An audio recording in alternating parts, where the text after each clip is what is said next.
దేవతల గురువు బృహస్పతి అయితే శుక్రాచార్యుడు రాక్షసుడు.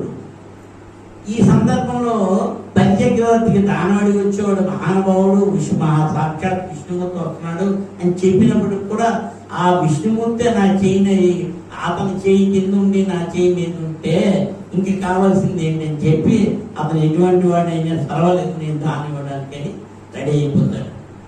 రెడీ అయిపోయిన తర్వాత చెప్తాడనమాట, ఎంత చెప్పినా బలిచక్రవర్తి. ఆఖరికి ఆ కమండంలో దూరిపోతాడు. నీరు ఇస్తారు కదా, దానం ఇచ్చేటప్పుడు నీరు పోస్తారు కదా, నీరు పోసేటప్పుడు ఆ కమండంలో పోకి అడ్డుగా ఉండిపోతే దెబ్బతో పుడిచేస్తాడు. అందుకే శుక్రాచార్యుడు కన్నుపోతాడు. విష్ణుమూర్తి వెంటనే ఒక దెబ్బ తీసి ఆయనకి పొడిచేస్తే కన్నుపోతున్నాడు. శుక్రాచార్యుడు కన్ను. ఇలాగా మనం చెప్పుకుంటే ఇంత కొంతకాలం అయిన తర్వాత ఆ ఈవిడి ఇక్కడ ఒక చిన్న సన్నివేశం మనం చెప్పుకోవాలి.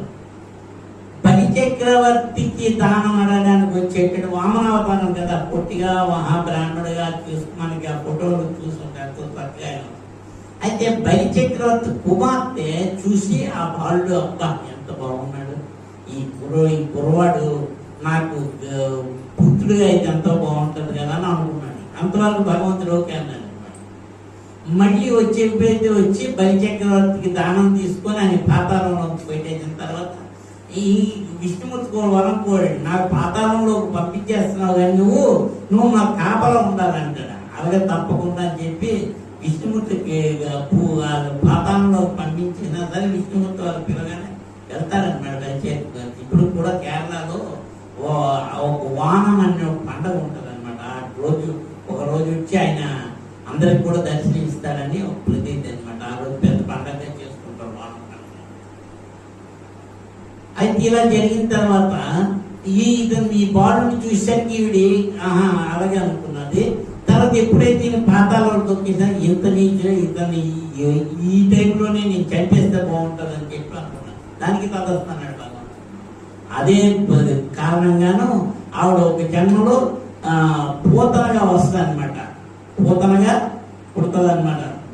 ద్వాపర యుగంలో పుట్టి ఆ పిల్లల్ని కృష్ణ పరమాత్మని తీసుకొని ఆవిడికి పాలించి తన విషం పాలిస్తే చనిపోతాడు అనుకుంటుంది కదా.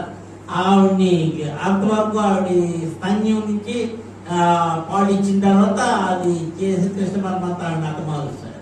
2 కోరికలు ఆవిడికి అక్కడ బిడ్డగా వచ్చింది. తర్వాత తను ఇప్పుడు చెడు కోరుకుంది కాబట్టి ఆయన ప్రాణాన్ని కోల్పోయింది. ఈ రకంగా